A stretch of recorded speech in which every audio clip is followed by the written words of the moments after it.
সরকার প্রধান অর্থাৎ অন্তর্বর্তীকালীন সরকারের প্রধান উপদেষ্টা ডক্টর মোহাম্মদ ইউনূসের পদত্যাগের গুঞ্জন, রাজনৈতিক দলগুলোর সাথে সরকারের দূরত্ব, সরকারের সাথে সেনাবাহিনীর দূরত্ব, এরকম একটা পরিস্থিতিতে জামায়াত ইসলামের দুজন নেতা বৈঠক করেছেন সেনাপ্রধানের সাথে। অথচ এই মুহূর্তে বাংলাদেশের রাজনীতিতে জামায়াত ইসলামের সাথে যে সকল দলের সখ্যতা রয়েছে তারাই সেনাপ্রধানের বিরুদ্ধে কঠোর অবস্থান নিয়েছেন। আবার জামায়াত ইসলামের পক্ষে যে সকল অনলাইন অ্যাক্টিভিস্ট দেশে এবং দেশের বাইরে থেকে কথা বলছেন তারাও সেনাপ্রধানের বিরুদ্ধে কঠোর অবস্থানে রয়েছেন। অথচ এই উত্তেজনাকর পরিস্থিতিতে যখন অন্তর্বর্তীকালীন সরকারের প্রধান উপদেষ্টা ডক্টর মোহাম্মদ ইউনূস পদত্যাগ করবেন কিনা, এই সরকার থাকবে কিনা এবং সেনাপ্রধান ভিন্ন কিছু ভাবছেন কিনা, অনেকে তো মনে করছেন সেনাপ্রধান ক্ষমতা নিতে যাচ্ছেন, এরকম একটা পরিস্থিতিতে সেনাপ্রধানের সাথে বৈঠক করলেন জামায়াত ইসলামের নেতারা। হয়তোবা তার দলের যিনি আমির ডাক্তার শফিকুর রহমান, তার নিষেধাজ্ঞা আছে, কিংবা যার সাথে বৈঠক হয়েছে সেনাপ্রধান, তিনি হয়তো চাননি কি আলোচনা হয়েছে সেটা সামনে আসুক।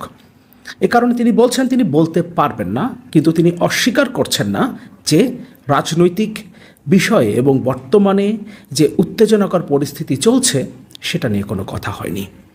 তাহলে সেনাবাহিনী বা সেনাপ্রধান কি ভিন্ন কিছু ভাবছেন, কোনো কিছু কি ঘটাতে চাইছেন যেটা জামায়াত ইসলামের সাথে বৈঠকে তারা আলোচনা করেছেন, যে কারণে এটা জামায়াত ইসলামের নায়েবে আমির মোহাম্মদ তাহের সংবাদ মাধ্যমকে বলতে পারছেন না কিংবা বলতে চাইছেন না। এখন প্রশ্ন হলো, জামায়াত ইসলামের সাথে সেনাবাহিনীর সখ্যতা কোথায়? কারণ জামায়াত ইসলামের পক্ষে যাদের অবস্থান তারাই সেনাপ্রধানের বিরুদ্ধে কঠোর অবস্থান নিয়েছে। আবার কিছুদিন আগে আমরা দেখেছি জামায়াত ইসলাম কিংবা তাদের ছাত্র সংগঠন ইসলামী ছাত্র শিবিরের সাথে এনসিপির একটা দূরত্ব তৈরি হতে, অথচ 5 আগস্টের পর থেকে আমরা দেখেছি এনসিপির সাথে কিংবা তার আগে জাতীয় নাগরিক কমিটির সাথে জামায়াত ইসলাম এবং শিবিরের একটা সখ্যতা ছিল।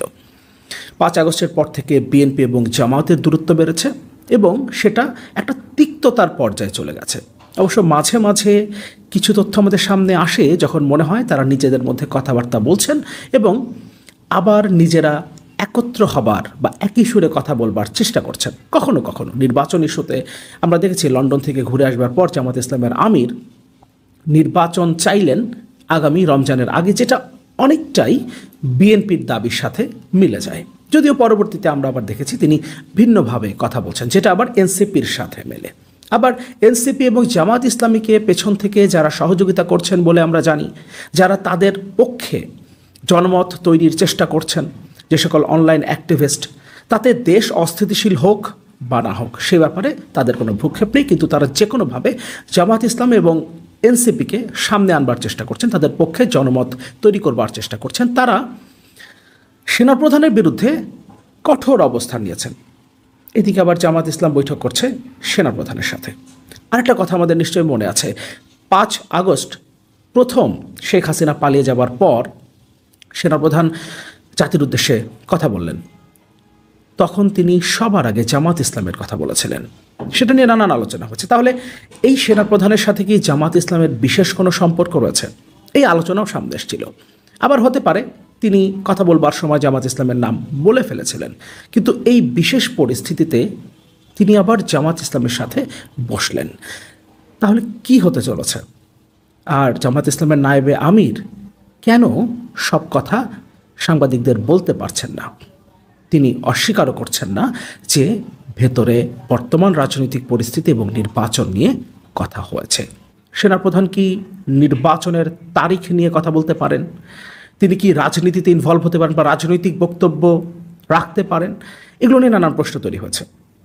এখন কথা হলো, পরিবর্তিত পরিস্থিতিতে যে সরকারটা ক্ষমতায় আছে, অন্তর্বর্তীকালীন সরকার, সেটা কোনো স্বাভাবিক সরকার নয়। এই সরকারটা যখন গঠন হয়েছিল 5 আগস্ট শেখ হাসিনা পালিয়ে যাবার পর, সেই সরকার গঠন প্রক্রিয়ার মধ্যে সেনাপ্রধান ছিলেন। কারণ শেখ হাসিনা পালিয়ে যাবার পর রাজনৈতিক দলগুলোর সাথে প্রথম বৈঠক ক্যান্টনমেন্টে হয়েছিল এবং এর পরের বৈঠকটা হয়েছিল বঙ্গভবনে, এবং সেটাও আমরা জানি সেনাপ্রধানের উদ্যোগে। এবং ছাত্ররা ছাত্রনেতারা, অভ্যুত্থানের যারা নেতৃত্ব দিয়েছিলেন তারাও দ্বিতীয় দিন সেনাপ্রধান সহ 3 বাহিনীর প্রধানের উপস্থিতিতে রাষ্ট্রপতির সাথে বৈঠক করেছিলেন এবং সেখান থেকেই প্রধান উপদেষ্টা হিসেবে ডক্টর মোহাম্মদ ইউনূসের নাম এবং অন্যান্য উপদেষ্টাদের একটা তালিকা তৈরি করা হয়, একটা প্রস্তাবনা আসে। তার মানে বর্তমান সেনাবাহিনী প্রধান জেনারেল ওয়াকারুজ্জামান বাংলাদেশের রাজনীতির সাথে 5 আগস্টের পর পরিবর্তিত পরিস্থিতিতে ইনভলভ আছেন এবং 5 আগস্টের পর পরিবর্তিত রাজনৈতিক পরিস্থিতিতে সেনাবাহিনী প্রধান রাজনৈতিক দলগুলোর সাথে আলোচনা করে এবং অভ্যুত্থানের নেতৃত্ব দানকারী বৈষম্যবিরোধী ছাত্র আন্দোলনের নেতাদের সাথে আলোচনা করেই সরকার গঠন করেছিলেন। ফলে বর্তমানে যে সরকারটা ক্ষমতায় আছে এটা বিশেষ একটা পরিস্থিতিতে গঠিত সরকার এবং এই সরকারের ফরমেশন থেকে শুরু করে এখন পর্যন্ত সেনাপ্রধান ছিলেন, সেনাবাহিনী সহযোগিতা করে যাচ্ছে। আইন শৃঙ্খলা পরিস্থিতির যখনই অবনতি ঘটেছে তখন তাদেরকে ম্যাজিস্ট্রেসি পাওয়ার দেওয়া হয়েছে, সরকারের পক্ষ থেকেই দেওয়া হয়েছে। তার মানে এই সরকারের সাথে সেনাবাহিনী বা স্পেসিফিকভাবে বলতে গেলে সেনাপ্রধানের একটা কানেকশন তো আছে। ফলে সেনাবাহিনী প্রধান এই বিষয়গুলো নিয়ে কথা বলতে পারবেন না ইন্টারনাল বৈঠকে, সেনাবাহিনীর ইন্টারনাল বৈঠকে তিনি কোনো প্রকাশ্যে বক্তব্য দেননি, এটা আমাদেরকে মাথায় রাখতে হবে। সেনাবাহিনী ইন্টারনালি রাষ্ট্রকে তারা কোথায় দেখতে চায়, তাদের সার্বভৌমত্ব হুমকির মুখে পড়ছে কিনা, আইন শৃঙ্খলা পরিস্থিতি নিয়ে কোনো উদ্বেগ তৈরি হচ্ছে কিনা, এবং দেশে যেহেতু একটা নির্বাচিত সরকার নাই এটা নিয়ে অনেক প্রশ্ন তৈরি হয়। আমরা যখন বলি এটা নির্বাচিত সরকার নয়, নির্বাচনের মধ্য দিয়ে এই সরকারটা গঠিত হয়নি, কিন্তু জনগণের ম্যান্ডেট অবশ্যই সরকারের সাথে আছে। কারণ যে অভ্যুত্থানে দেশের সকল স্তরের মানুষ অংশ নিয়েছিল সেই অভ্যুত্থানের উপরে দাঁড়িয়েই সরকারটা গঠিত হয়েছে। ফলে জনগণের ম্যান্ডেট আছে কিন্তু নির্বাচিত নয়। ফলে এই ধরনের একটা সরকার যখন ক্ষমতায় আছে এবং নির্বাচন নিয়ে যখন বিভিন্ন মহল থেকে দাবি উঠছে তখন নির্বাচনটা কবে হওয়া উচিত, কবে না হলে পরিস্থিতি খারাপের দিকে যেতে পারে সেই আলোচনা তারা ইন্টারনালি করতেই পারেন।